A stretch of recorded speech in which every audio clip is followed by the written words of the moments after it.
Olmasa kayda, ya da yaşa dönme olurdu böyle. Olmadı olurdu, kalmadı olurdu.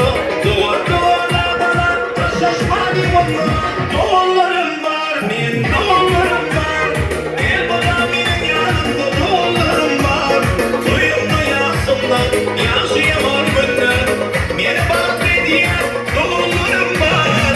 Doğullarım var, benim doğullarım var. El bana benim yanımda doğullarım var.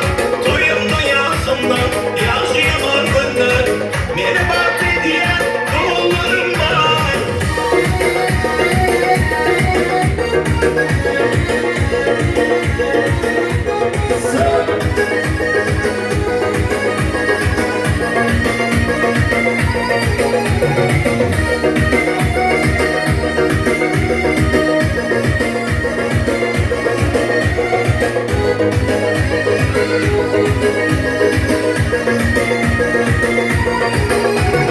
Şalalarını yaklap, doğulur bizden.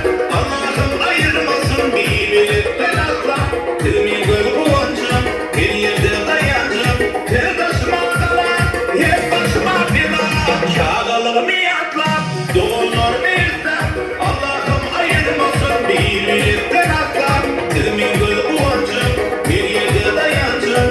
Her taşıma kalan, hep başıma bela. Doğullarım var, benim doğullarım var. El bana benim yanımda doğullarım var. Duyumda yansınlar, yaşayamam günler.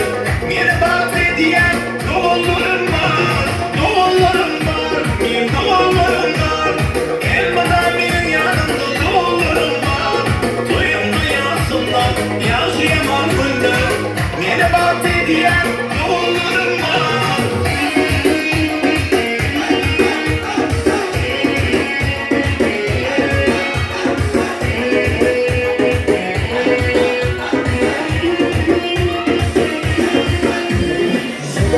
Yeah.